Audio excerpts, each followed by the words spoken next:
Mesdames, Messieurs, bonsoir. Ouverture ce matin au siège de l'Union africaine à Addis Abeba en Éthiopie d'une réunion de haut niveau des dirigeants africains et internationaux sur les nouvelles approches unifiées pour éliminer la faim d'ici 2025, réunion à laquelle prend part le Premier ministre chef du gouvernement. Le compte rendu de nos envois spéciaux, Ousmane El Hadj Ibrahim et Tahirou Hassan.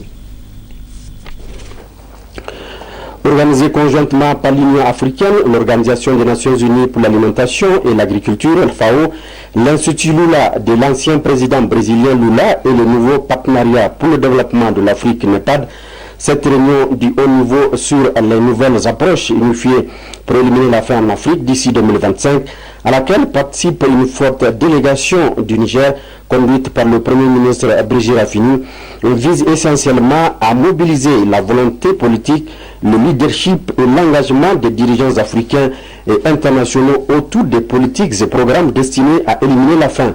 Cette initiative est née à partir d'un constat.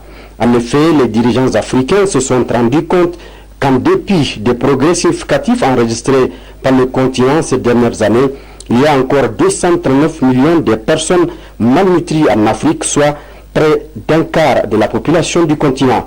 Dans la seule région du Sahel, près de 19 millions de personnes sont menacées par l'insécurité alimentaire. La faim est inacceptable au XXIe siècle, estiment les dirigeants africains actuels. Il va falloir donc l'éradiquer sur l'ensemble du continent. C'est dans ce contexte caractérisé par une volonté d'agir dans ce sens exprimé par les dirigeants africains que la Commission de l'Union africaine, en collaboration avec la FAO et l'agence du NEPAD, œuvre à l'élaboration et à l'harmonisation d'un ensemble d'actions clairement définies par le gouvernement et leurs partenaires, y compris le secteur privé et la société civile, en vue de l'élimination totale de la faim d'ici 2025. Les pays africains entendent pour ce faire s'inspirer de l'initiative Faim Zéro du Brésil ainsi que des expériences d'autres pays émergents. Le Niger se retrouve au cœur de ces dispositifs compte tenu de son expérience en la matière, selon le haut-commissaire à l'initiative 3M, une initiative qu'il a tenu à faire partager par l'ensemble. Il faut dire que c'est un honneur pour le Niger, pour que le Niger soit suivi. Il est l'artisan de la célèbre ordonnance numéro 93-012 du 2 mars 1993 fixant les règles minimales relatives à la protection sociale des personnes handicapées. 20 ans après la consécration de l'avènement de son Excellence à la tête de l'État sous la 7e République, il a dicté à la création d'une direction nationale des personnes handicapées et des personnes âgées, au fin d'une meilleure prise en compte de leurs préoccupations. Il ordonna en 2012 l'octroi de bourse à tous les étudiants en situation d'handicap. Cette décision a permis d'accroître l'effectif des étudiants handicapés boursiers qui passe désormais de 3 à 62 boursiers aujourd'hui. La commémoration de cette deuxième journée est une invite à tous les acteurs afin d'accorder une attention soutenue à l'endroit de cette couche vulnérable pour avoir plusieurs adversités afin de nous permettre une meilleure insertion socio-économique. Auparavant, plusieurs allocutions ont marqué cette manifestation grandiose, au nombre desquelles celles des responsables des associations des personnes en situation de handicap qui ont félicité et encouragé le président du conseil de ville pour cette initiative. Kassoum Maman Mokhtar a même été élevé membre d'honneur de la fédération et a reçu en plus un témoignage officiel de satisfaction de leur part. Le président du conseil de ville a pour sa part indiqué qu'en instituant cette fête, le conseil de ville de Maradi visait un double objectif: faire renaître cette valeur cardinale de notre société pour contribuer à réduire les inégalités sociales telles que la solidarité et le partage, et permettre à toutes les couches sociales de s'acquitter du jeûne du mois de Ramadan dans les conditions acceptables. Le thème de cette seconde édition est la renaissance par la solidarité et l'inclusion communale des personnes en situation de handicap. Et cela traduit éloquemment l'engagement et la détermination du Conseil de ville de Maradi à s'approprier les valeurs de la Renaissance. En effet, qu'il s'agisse du PDS ou de l'initiative 3M, toute rédaction du président s'inscrit dans cette foi inébranlable que le Niger se développera avec la contribution de toutes les couches sociales sans exclusion. Le Conseil de ville de Maradi est résolument engagé à apporter tout son appui nécessaire aux personnes en situation de handicap, en particulier les personnes âgées, les veuves et les orphelins. Nous serons particulièrement regardants sur la scolarité des enfants des personnes handicapées. Et c'est conformément à l'engagement du chef de l'État d'assurer la scolarité gratuite à tous les enfants jusqu'à l'âge de 16 ans. Des chants et des courses avec ou sans œufs et sur tricycle ont marqué les manifestations et donné l'occasion de distribuer des prix, des tonnes de céréales et de produits alimentaires et des kits pour enfants ont été également offerts. À travers ces actions, le président Kassoum Mamadou Mokhtar fait de Maradi une lumière et un chemin pour toutes les villes du Niger en matière de promotion des droits des personnes handicapées, a affirmé Sidonou Oumarou, secrétaire général du bureau exécutif national des fédérations nigériennes des personnes handicapées. La fête a vraiment atteint ses objectifs. La mission conjointe gouvernement PNUD de supervision des projets appuyés par le PNUD au Niger a effectué une série de visites dans les communes de Chétimari, Difa et Mainsoroa. La synthèse avec nos reporters Abdraman Boukari et Abdraman Mazou. Dans la commune rurale de Chétimari, la mission conjointe à gouvernement PNUD de supervision des projets appuyés par le dit programme s'est intéressée ici aux réalisations du projet PANA Résilience. Un projet qui, faut-il le préciser, a pour objectif de contribuer à atténuer les effets néfastes des changements climatiques que subissent les communautés rurales. Ainsi, donc, peu après la rencontre avec les autorités locales, une rencontre axée principalement sur les différentes interventions de ce projet dans cette zone et les résultats déjà escomptés.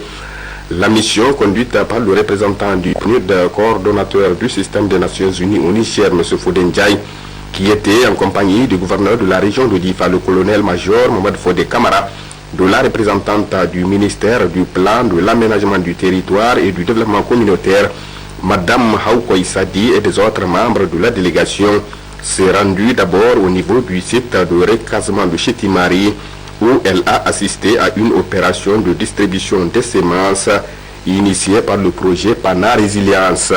En effet, pour la présente opération, c'est au total 3 tonnes de semences du mil qui seront dispatchées à 599 ménages sinistrés, ce qui permettra, selon les spécialistes, d'emblaver plus de 300 hectares de terres de culture. M. Fodé Ndiaye, qui a ici reçu d'amples explications sur tous les aspects se rapportant à cette activité, le rendement attendu, a insisté sur l'encadrement, le suivi et l'accompagnement dans l'optique de l'atteinte des objectifs poursuivis à travers la mise en œuvre de cette initiative qui bénéficie également du soutien de son institution. Le site de maraîchage de Tourbanguida, clôturé de grillage, pourvu de 2 forages équipés d'une motopompe et de plusieurs petits matériels fournis aux bénéficiaires par le projet, a aussi reçu la visite de cette mission conjointe gouvernement PNUD qui, à l'issue des échanges avec les exploitantes, dont leur nombre s'élève à 183 femmes organisées en groupement féminin, s'est dite satisfaite du constat au vu des efforts que déploient ces vaillantes femmes pour pérenniser et consolider ces acquis qui concourent à la lutte contre l'insécurité alimentaire. Au niveau du site de Issari, toujours dans le cadre des interventions du projet PANA Résilience, la mission s'est rendue au niveau du magasin d'intrants zootechniques qui a pour principale activité l'achat et la vente d'aliments bétail à prix modéré afin d'alimenter la zone nord qui est à vocation pastorale avant de visiter le centre de couture équipé de 22 machines toutes marques confondues et d'un panneau solaire. A noter que ce centre qui est animé par les jeunes membres des groupements des jeunes et des femmes a déjà formé 39 apprenants dont 22 femmes. La mission qui a également au cours de cette série de visites rencontré les bénéficiaires de l'opération embauche ovine et les producteurs de semences agricoles et fourragères, des activités initiées encore par le projet PANA Résilience, n'a pas manqué de formuler des propositions et suggestions allant dans le sens d'assurer la réussite de ces micro-projets qui ont pour finalité de garantir une pleine émergence des communautés dans toutes les questions se rapportant au développement à la base et à la lutte contre la pauvreté dans toutes ses dimensions. S'agissant des visites effectuées à Difa, la mission s'est d'abord rendue au niveau de la maison d'arrêt à l'effet de s'enquérir des résultats atteints à travers la mise en œuvre du projet appui à l'amélioration de l'accès à la justice et promotion des droits. Un projet qui bénéficie également de l'appui financier du PNUD. C'est justement dans ce sens qu'elle a échangé avec l'ensemble des acteurs sur les avancées significatives enregistrées à ce niveau avant de se transporter sur la digue de protection du quartier Sabon-Carré, conçu spécialement pour minimiser les risques liés aux inondations.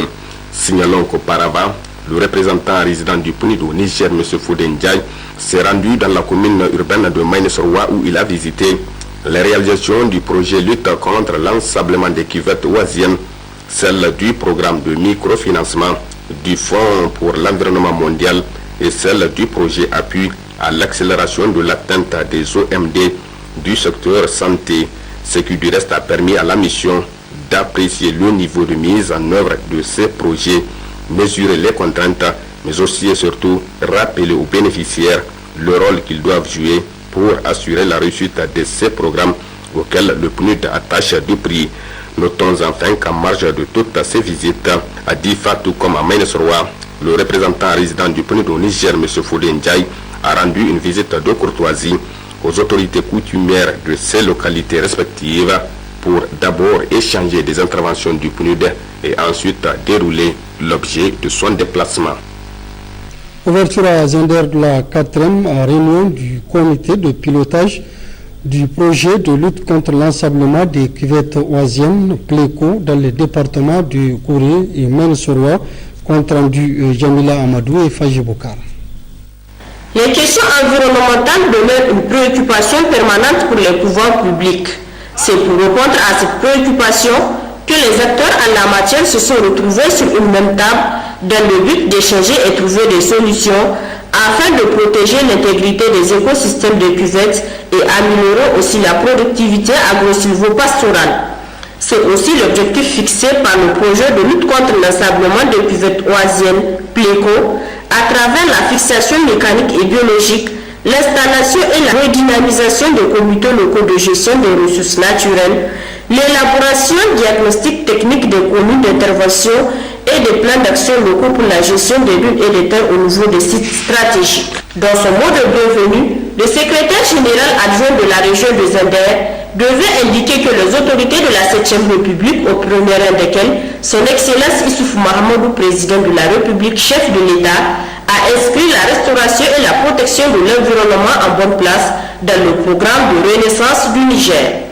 Dans l'allocution qu'il a prononcée à l'ouverture des travaux, le secrétaire général du ministère de l'Hydraulique et de l'Environnement a expliqué que le gouvernement du Niger a bénéficié à travers le programme des Nations Unies pour le développement mondial PNUD d'un financement des fonds pour l'environnement ferme pour la mise en œuvre du projet de lutte contre l'ensablement des cuvettes oisiennes dans les départements de Gouré et de Maïnesoroa.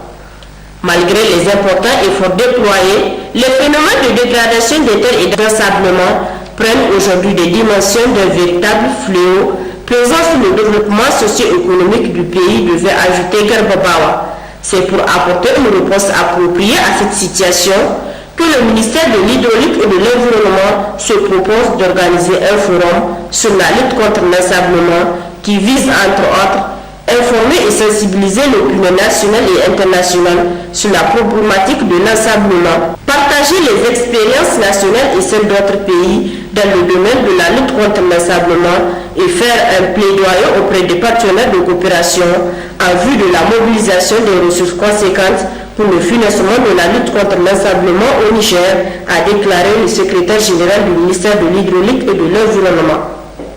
Après une journée d'intenses travaux, plusieurs recommandations ont été formulées à cet effet. Elles sont lues par un participant. Promouvoir davantage les activités liées à l'IEC, créer une synergie entre le Centre national de surveillance écologique et environnementale et les directions départementales de l'hydraulique dans le suivi des nappes au niveau des cuvettes, encourager le partage des informations générées par le Centre national de surveillance écologique et environnementale dans le cadre du suivi des dunes et de la dégradation des terres avec les partenaires du projet à travers l'organisation régulière des rencontres d'échange sur les indicateurs de la vie des dunes. impliquer activement les communes dans la pérennisation des acquis du projet, accélérer la tenue du Forum national sur la lutte contre l'ensablement, activer le processus de formulation de la deuxième phase du PLOCO pour diminuer à l'échelle des acquis du projet. Les membres du comité de pilotage ont pris acte des conclusions et recommandations formulées par la mission d'évaluation en Importou et encouragent l'unité de coordination du projet à s'atteler pour la mise en œuvre de celle-ci. Enfin, les membres du comité de pilotage se sont félicités de la parfaite organisation des travaux et ont exprimé leur gratitude aux autorités administratives et coutumières, aux populations des Anders ainsi qu'aux partenaires, notamment le PNUD, le FEM et le PAM pour leur soutien. Fait à Zander, le 28 juin 2013, le comité de pilotage.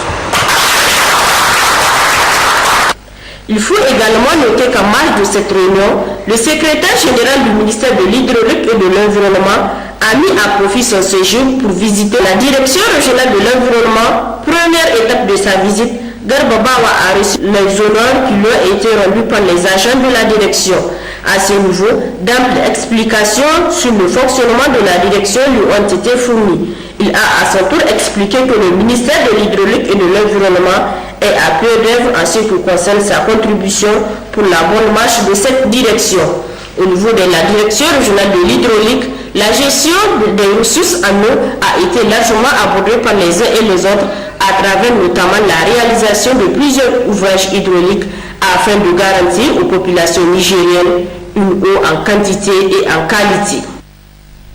Dans le cadre du raffermissement des liens du bon voisinage entre le Niger et le Nigeria, le gouverneur de la région de Zender a effectué vendredi dernier une visite à Kano. À la tête d'une importante délégation, il a eu plusieurs entretiens avec des hautes personnalités dont le gouverneur de Kano. Reportage Garba Mouman Kabirou et Ali Abdou. Consolider les liens de fraternité, de solidarité et de bon voisinage entre nos deux pays, partager et échanger avec les responsables et autres hautes personnalités de l'État fédéré de Kano et assister à cette cérémonie religieuse de ce jour saint de l'islam à la grande mosquée Mohamed Issa Rabiou, sise en plein centre du Dalal Local Government, sont entre autres les objectifs assignés à ce déplacement du gouverneur de la région de Zender dans la cité historique de Kano. À cette occasion, Oumar Sedi Issaka, en compagnie de l'honorable sultan du Damagaram El-Hajj Aboubakar Sanda Oumarou, du chef de canton de Myria, l'honorable El-Hajj Moutari Moussa, du préfet de Taketa, Soumana Moussa Massalati, du représentant du ministre de l'élevage, Dr Salem Amadou, et de certains cadres techniques régionaux, et en présence de l'émir de Daura, Oumar Farouk Oumar, qui se déplaçait avec la délégation des Anders, a eu un certain nombre d'entretiens avec plusieurs responsables administratifs, coutumiers et autres leaders d'opinion, dont le gouverneur de l'État fédéré de Kano, Moussa Rabiou Konkoso, le vice-président de la République fédérale du Nigeria, ainsi que plusieurs chefs traditionnels du Nigeria. Il a été question à toutes ces rencontres du raffermissement des liens de fraternité et de solidarité entre nos deux peuples, la consolidation des rapports de bon voisinage, la paix et la quiétude sociale à travers la lutte contre l'insécurité et le banditisme. Aussi, le renforcement des patrouilles de forces de défense et de sécurité des part et d'autre de la frontière doit être une préoccupation constante et permanente afin de garantir la libre circulation des personnes et des biens en conformité avec les principes de la CEDEAO. Un engagement a été pris de part et d'autre afin que les relations existantes entre les deux pays soient consolidées et renforcées pour le grand bonheur des deux peuples.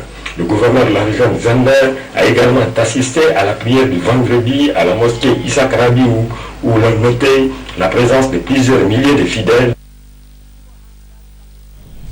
La Croix-Rouge nigérienne a organisé hier à Tawa une session de sensibilisation des responsables régionaux de la dite institution sur les activités de rétablissement des liens familiaux. Reportage Abdoulaye Abdraman et Mohamed Dogo. C'est de tous les responsables des comités régionaux, cet atelier de sensibilisation sur les activités de rétablissement des liens familiaux à l'intention des responsables des comités régionaux est le premier du genre et s'inscrit dans la ligne droite du comité de direction de la CRN sur le plan stratégique en matière du renforcement des capacités des ressources humaines pour dynamiser les structures de la CRN. Procédant au lancement de la présente session de sensibilisation, le président de la Croix-Rouge nigérienne de souligner qu'il est maintenant pour la CICR et ce conformément à la coopération entre les deux structures et au principe de mouvement de poursuivre et de consolider la politique en matière de renforcement des capacités. Pour le président de la Croix-Rouge nigérienne, aujourd'hui, il n'est un secret pour personne que tout développement d'institutions repose sur la qualité et la quantité de ses ressources humaines. Poursuivant son intervention, M. Ali Bondiari dira que cette session de sensibilisation des responsables de chaque région permettra d'approfondir leurs connaissances sur le concept et les activités de rétablissement des liens familiaux ainsi que ses avantages au sein de la communauté. Avant de déclarer ouverte à cette session de sensibilisation des responsables régionaux de la Croix-Rouge sur les activités de rétablissement des liens familiaux, le président Ali Bondiari a exhorté les participants à y participer avec la plus grande attention afin de maîtriser et en faire une bonne utilisation une fois de retour de leur localité. Le président de la CRN devait ensuite rendre un hommage mérité au Comité international de la Croix-Rouge pour ses efforts sans cesse renouvelés à la Croix-Rouge nigérienne et aux populations vulnérables. Auparavant, le président de la Croix-Rouge régionale de Tawa, M. Sebou Dodo, de souhaiter aux participants la chaleureuse bienvenue à Tawa. Pour le représentant du CICR, la paix et la stabilité sont indispensables à gage de tout développement. Il a mis en exergue le mouvement de la Croix-Rouge et du Croissant-Rouge visant un objectif commun. Une délégation palestinienne séjournant dans notre pays a eu une séance d'échange hier avec la société civile nigérienne à travers le collectif pour la défense des droits à l'énergie, le CODAE, compte rendu Seyni Ousmane Ibrahim et Bachar Abou. Accompagné par l'ambassadeur de la Palestine au Niger, c'est avec tous les honneurs dignes de leur rang que les membres de cette délégation du Fatah ont été accueillis par le collectif pour la défense du droit à l'énergie CODAE, dont le responsable n'a pas manqué de mots pour traduire les réels sentiments qui l'animent en cette occasion qu'il a également saisie pour évoquer l'état de la coopération entre le Fatah et la société civile nigérienne. Aujourd'hui, pour de nouvelles perspectives que nous accueillons, voilà une fois de plus la délégation de Fatah dans nos locaux. Et nous sommes très heureux qu'elle accepte de consacrer une partie de son temps très précieux à la société civile nigérienne. Votre présence à nos côtés dans cette perspective est une continuation des efforts déployés par nos hautes autorités pour la cause de la concrétisation de l'État de Palestine. C'est pour toutes ces raisons que nos organisations de la société civile mettront tout en œuvre pour apporter leur contribution à cette concrétisation et pour les engagements déjà souscrits. En rendant l'appareil à leur hôte, le porte-parole de la délégation palestinienne d'abord, puis l'ambassadeur ensuite ont présenté les reconnaissances du peuple palestinien envers le Niger pour son soutien infaillible, mais pas seulement. Pour nous, il faut créer un État laïque. C'est pas laïque, c'est-à-dire contre les religions, mais la liberté religieuse pour tout le monde, c'est la démocratie qui compte pour nous. Il faut respecter les gens et leur religion, leur foi, chacun sa foi, et chacun doit être respecté. S'il veut aller à l'église, qu'il va à l'église. S'il va aller à la mosquée, c'est lui qui choisit où il va prier, où ses contacts avec le bon Dieu. C'est le Fatah en fait, parce que c'est notre idéologie, qui n'est pas une idéologie enfermée, mais c'est une idéologie pour tout le monde. Nous sommes fiers aussi que le Niger, après 67, et avant la guerre d'octobre 1973, particulièrement au début de l'année 1972, lorsqu'il y avait une ambassade israélienne ici, il a fermé cette ambassade et a rompu les relations diplomatiques entre le Niger et Israël. Et cette position se poursuit, continue jusqu'à aujourd'hui et nous sommes comblés de cette fraternelle solidarité et soutien indéfectible de la part du peuple et du gouvernement nigérien. Vraisemblablement satisfaits de ces échanges, les membres de cette délégation ont également admiré les présents offerts à eux par le Kodaye, pour question d'immortaliser leur passage chez eux. À Zender, les préparatifs du Salon international pour la femme, à sa femme, vont bon train. Les femmes du Gouré ont dans ce cadre suivi une formation en vannerie, activité dont les produits seront exposés par la région phare de l'édition 2013, Récit Sandenataï. À Zender, des initiatives et des rencontres se multiplient pour assurer une digne et loyale représentation de la région au Salon international pour la femme, édition 2013. C'est du reste la réponse à l'appel lancé par le gouverneur Oumar Soudi Issaka, qui a demandé aux acteurs de mettre tout en œuvre afin que Zender soit à la hauteur de son titre de la capitale culturelle du Niger et région phare de sa femme, édition 2013. Cette formation dispensée aux femmes de Gouré à l'initiative des autorités et de la direction régionale du tourisme et de l'artisanat s'inscrit dans cette optique. Elle a consisté à outiller les participantes afin qu'elles confectionnent et présentent des produits dont la qualité n'a rien à envier à ceux en provenance des autres pays. L'édition SAFEM 2013 avec Zender comme région phare sera un succès, Inch'Allah, parce que ici en région les préparatifs font bon train, donc les contacts sont bien établis avec les personnes indiquées, donc nous espérons vraiment que ce sera une édition qui sera gravée dans le moment. Les femmes ont été assidues à l'image de ce que nous avons vu là à l'exposition. Voilà, donc je pense que l'objectif a vraiment été atteint. Et les femmes ont été vraiment renforcées dans leur capacité technique. Cela présage des succès indéniables quant à la digne représentation de la région à cette édition 2013, a déclaré le secrétaire général adjoint de la région de Zender. Issa Moussa a rappelé la place et l'importance qu'accordent les autorités de la 7e République avec comme premier chef le président Issoufou Mahamadou au secteur de l'artisanat qui est un véritable outil de lutte contre la pauvreté. Il a enfin demandé aux récipiendaires de partager ses acquis avec leurs semblables afin que tous les objectifs assignés à cette formation soient pleinement atteints. Ce week-end à Maradi, des travaux du congrès de la Fédération intersyndicale des agents du ministère des Finances, des résolutions et recommandations ont été formulées à l'issue de ce congrès. Un nouveau bureau mis en place, compte rendu Ibrahim Hassoumissou et Sanusi Garba. 2 jours durant, ces participants ont mené des débats sans passion sur leurs textes fondamentaux, débats qui ont permis d'enrichir la loi fondamentale, à savoir les statuts et règlements intérieurs de la FUSAMEF. Ils ont aussi bénéficié au cours de cette rencontre d'une conférence sur le thème du congrès, ce qui a permis à l'assistance d'être au même niveau d'information. Nous avons au cours de nos travaux adopté des résolutions et recommandations pertinentes et nous devons nous donner les moyens de les faire aboutir. Je termine mes propos en félicitant toutes les militantes et tous les militants qui ont eu confiance en nous.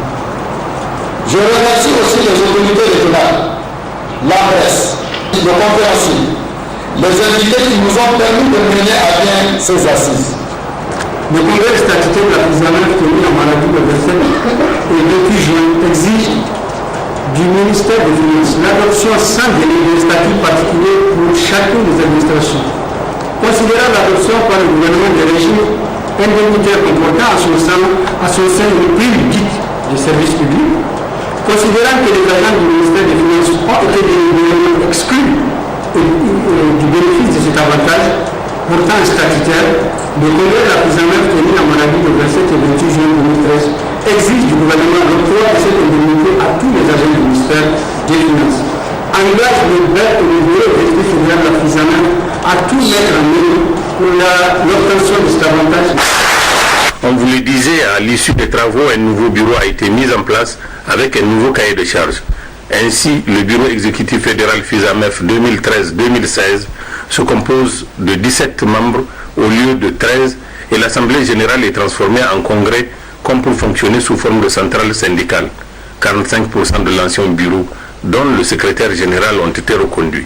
Les participants du deuxième congrès statutaire de la FISAMEF tenu en Maradi le 27 et 28 juin adressent leurs sincères remerciements aux autorités du ministère des Finances, aux directeurs généraux pour leur appui financier et matériel, aux conférenciers pour la qualité de son intervention relativement au thème de nos assises, aux autorités administratives et coutumières de la région de Maradi, à la presse, ainsi qu'à tous et à toutes celles qui, de près ou de loin, ont contribué à la réussite des présentes assises. Et sachez que la météo prévoit des activités pluvio-orageuses faibles à localement modérées sur la région du Maradi, le Sud Aïr, l'Ader et sur le Tamesna. Télésal informe ses fidèles téléspectateurs qu'ils pourront suivre à partir de 22h40 la retransmission en direct sur ces antennes de la finale de la Coupe des Confédérations de football qui oppose le Brésil à l'Espagne. Nous arrivons à la partie magazine de ce journal. Il s'agit du film complet de la visite d'amitié et de travail effectuée par le président de la République, Issoufou Mahamadou, du 25 au 27 juin 2013 à Malabo, en Guinée équatoriale. C'est avec nos envoyés spéciaux, Chebou Yandou et Issoufou Nono. Très bonne réception et excellente soirée à tous.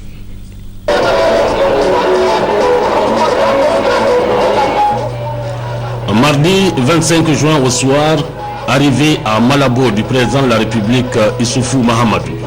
Il est accueilli au pied de l'avion par le président équato-guinéen Obiang Nguema Bazogo, entouré des membres de son gouvernement et de l'essentiel des corps constitués de Malabo. Les honneurs militaires lui seront rendus.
Après un tête-à-tête au salon d'honneur de l'aéroport international de Malabo avec son homologue, le président Issoufou sera conduit par celui-ci à l'hôtel où il prendra ses quartiers.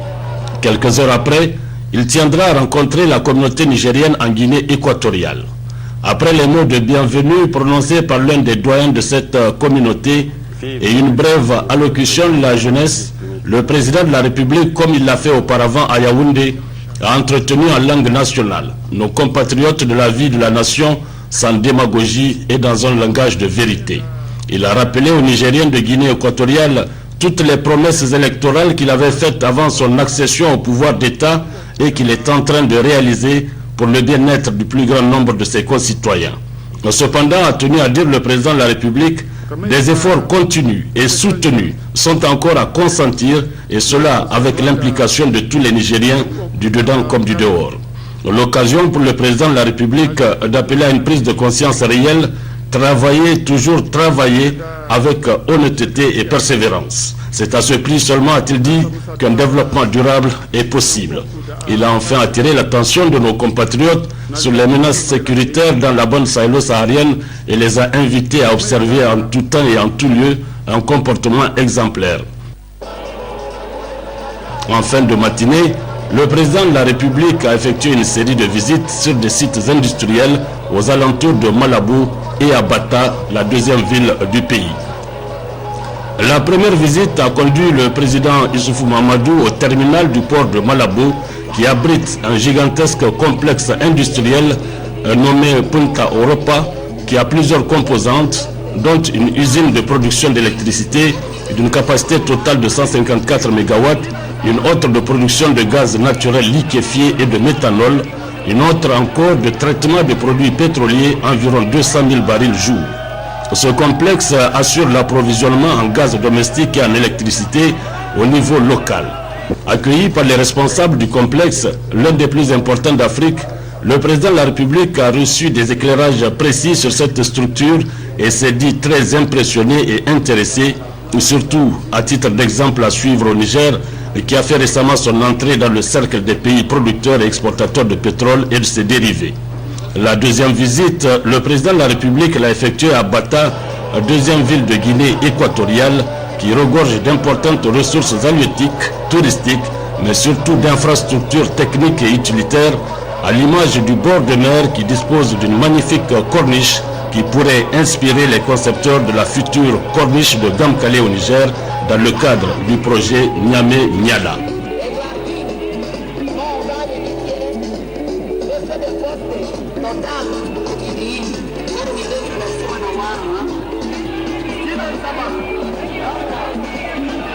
J'ai la même ambition pour notre grande capitale Niamey, parce que nous avons un programme que nous dénommons Niamey-Niala, Niamey la coquette, Niamey la belle. Contrairement à vous, nous n'avons pas la mer, mais nous avons un fleuve qui traverse la capitale Niamey. Et un de nos objectifs dans le cadre de Niamey-Niala, c'est d'aménager les berges du fleuve Niger à Niamey, comme vous êtes en train d'aménager les berges de la mer ici à Bata. Donc nous allons nous inspirer des réalisations que vous êtes en train de faire, que l'État est en train de faire pour embellir Bata. Nous allons nous inspirer de cette expérience pour poursuivre nos efforts d'embellissement de notre capitale Niamey et d'embellissement de manière générale des villes du Niger.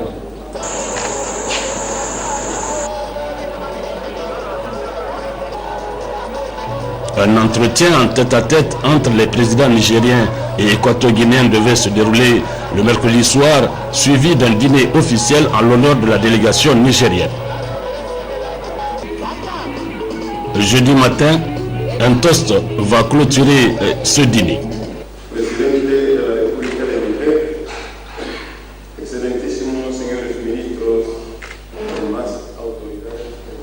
De son gouvernement et à mon nom personnel, nous voulons vous souhaiter la plus chaleureuse bienvenue dans notre pays que vous pouvez considérer comme le vôtre. Au regard des profondes relations personnelles et officielles que la Guinée équatoriale, que la République du Niger et ses autorités ont entretenues avec la République de Guinée équatoriale au cours des années. Notre souhait est que vous puissiez jouir de l'hospitalité du peuple équato-guinéen et que votre visite produise les meilleurs résultats devant satisfaire nos deux peuples. En effet, Monsieur le Président, chers frères, votre visite est une occasion propice pour que nos deux gouvernements abordent et concrétisent profondément les divers aspects d'intérêt mutuel au profit de leurs peuples respectifs. Avec cette vision, nous avons la pleine conviction que l'importante délégation qui accompagne son Excellence partagera avec ses homologues équato-guinéens ses impressions et ils traceront ainsi une feuille de route sur les marches de notre coopération au bénéfice des ambitions des deux peuples. Pour conclure, nous vous prions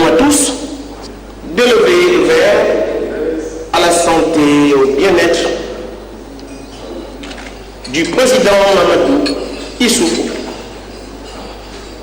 à la santé et au bien-être des peuples du Niger et de Guinée équatoriale, à la santé et au bien-être de tous ici présents, à la santé de tous, et je vous remercie.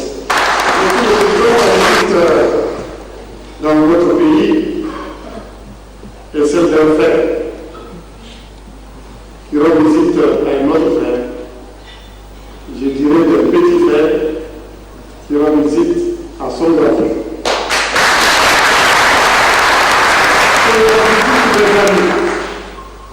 Qui vient reconnaître et encourager les efforts importants que vous êtes en train de mener pour l'édification d'un pays stable et prospère. Aujourd'hui, le succès de votre leadership est incontestable. Les constamment illustrés et réaffirmés à travers les résultats des multiples initiatives que vous avez entreprises pour promouvoir le développement économique et social de votre pays et des résultats concrets que tout le monde s'accorde aujourd'hui à reconnaître. Le peuple de la Guinée équatoriale doit être fier de la contribution grandissante de son pays dans l'économie de l'Afrique centrale. L'Afrique est aujourd'hui vue comme le continent de toutes les promesses, au point d'être considéré comme la puissance du futur, du fait de son énorme potentiel dans divers domaines. Encore, faudrait-il reconnaître que la Guinée équatoriale participe du groupe des pays africains qui confortent cette dynamique porteuse de grands espoirs de notre continent. Cela rajoute incontestablement à la réputation de l'Afrique et à la confiance grandissante inspirée par le continent, notamment du fait de la création d'un environnement favorable aux affaires et à l'investissement, toutes choses que le continent réclame légitimement, tant ses atouts ont été négligés et dévolus du fait des clichés injustifiés qui lui sont associés. C'est du reste le sens des grands objectifs que nous poursuivons au niveau de l'Union africaine. Et je voudrais à cet égard vous suggérer que la dite commission exige un calendrier de réunion qui donnera un nouvel élan à notre partenariat. Je voudrais enfin, Monsieur le Président, vous inviter à effectuer une visite au Niger, où nous serons honorés de recevoir le frère et l'ami que vous êtes, afin de nous avons notre partenariat pour le bénéfice de nos peuples respectifs. Monsieur le Président, avant de terminer, je voudrais lever mon verre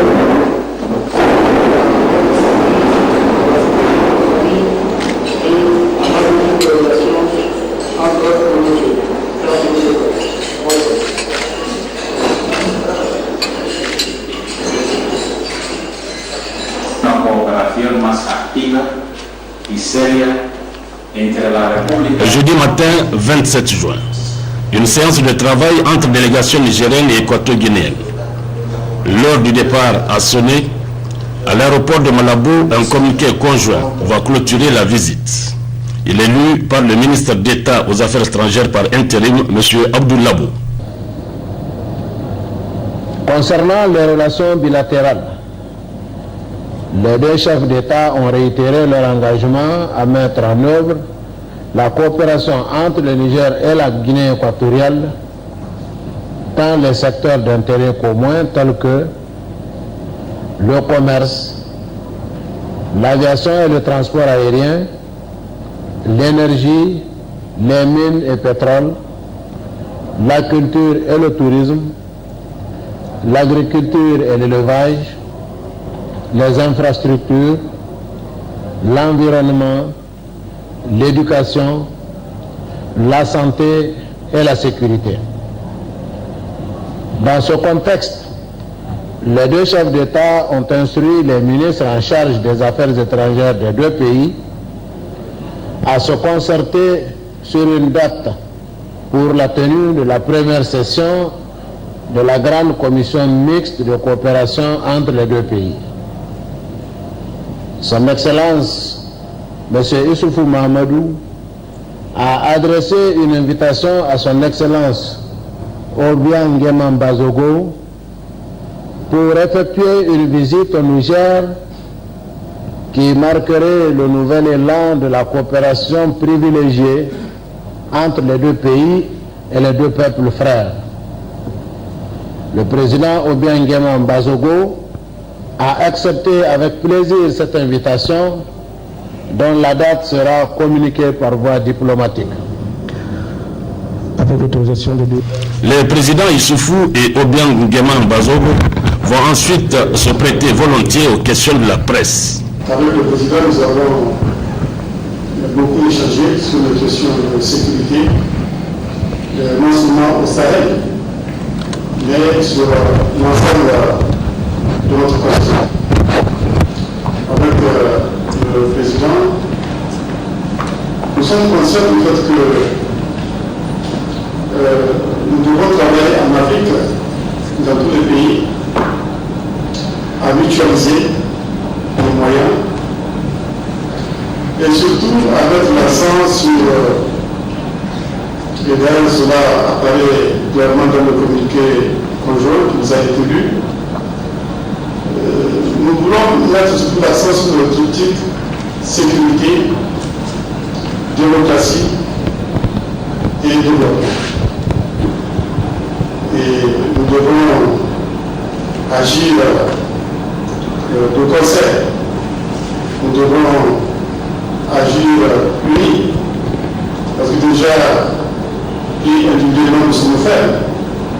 Si nous restons divisés, cela va aggraver nos faiblesses, alors que si nous nous unissons, cela va nous renforcer. Voyez ce qui se passe ailleurs, ce qui se passe par exemple en Europe. Déjà les pays européens sont des nations puissantes. Ces pays isolement sont très puissants, mais ils ont senti la nécessité, en dépit de leur puissance individuelle, de s'unir pour être encore plus fort. À présent, direction l'avion présidentiel nigérien.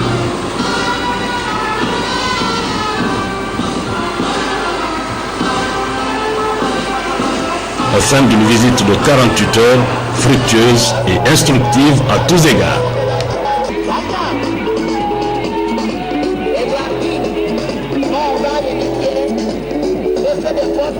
Total,